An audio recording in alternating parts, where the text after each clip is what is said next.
Justin in Montreal. Hi, guys. Hey. Hey, so I just had a little question to ask you guys. Oh, I got that echo. I was watching Fox News a long time ago, and I was kind of frightened when I was seeing some protesters talking about Proposition 8 back when that was going down. And it was really frightening because they weren't a bunch of angry people. They were just nice elderly couple. They were happy. They were very happy about what they were doing. And I just thought that they had a very twisted view of things. That the worldview had been really skewed by what they were told by whoever. I was wondering what you guys thought about the potential for faith to do harm just by changing the way people perceive things. I know from other things I've seen on this show that Matt has a similar perspective in that we both know people who, in most senses, would be good, upright, decent people who believe that they are being good and moral and upright and decent.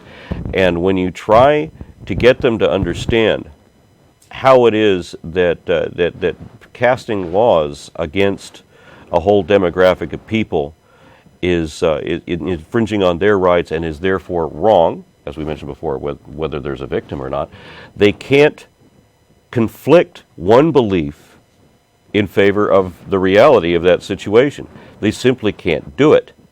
And it's difficult when you love and care about somebody and you see them in this position. It's hard to press the point to get them to understand when they believe what they believe because it's been so ingrained into them that they don't know how to question that anymore. Yeah, I can't personally think of anything other than religion and things that perhaps might qualify as a religion in the same sense that could get a parent to actually despise their child.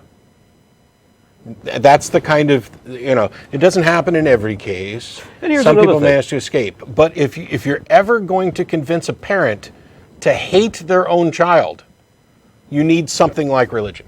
Yes, and of course, we have people like the American Family Association, people who promote, biblical morality, right? And they're centered on the family. They often do this.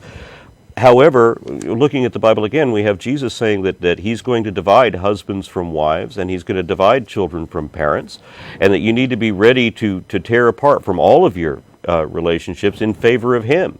So again, it's like the moral high ground thing. I don't see it. When it comes from the Bible, it seems just a contradiction. It isn't really there. Justin, you there? Yeah, I'm still here. I had to put you on hold because of the echo, but thanks. Yeah, that's no problem. Yeah, it reminds me exactly of a quote from Christopher Hitchens. I can't remember exactly how it goes, but it's pretty much that it takes religion to make a good man do something bad, but not the other way around. It just that might actually be Weinstein. But to make a good man do bad things requires religion. Yeah, and there's a quote from Weinberg that's like that too, where without religion, good people will do good things, and bad people will do bad things, etc. And if you believe absurdities, you will commit atrocities. And that's Voltaire. Yeah, that's the main point, I think, that you can make people believe the worst things, and it's Voltaire right up. Yep. Well, thank you, guys. Thanks. One of the things that I've done a few times is for people who want to call the Bible the good book or talk about how wonderful their Bible is okay, you think it's a good book and you think it has valuable information in it from a God that everybody should know, then please sit me down in a room with your child and allow me to read them stories of my choosing from your book. Nobody takes me up on it. And it's a good thing because I would have to decline because I care more about their kids and have more respect for their kids than they do. I would never put them in that position.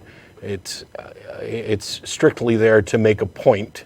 I have no interest in doing it. The fact that nobody's taking me up on it tells me that either nobody's heard it, maybe you haven't heard my little offer, but I think most of them realize that there are things in there that just aren't that good. What they need to start realizing is that it's not that there are things in there that just aren't that good. There's not many things in there that are good. Yeah, and when people talk about the Bible being a moral guide, there are so many hypothetical situations I can show wherein if the Bible indicates anything at all, it is absolutely the wrong answer according to every social standard or law we have in this country.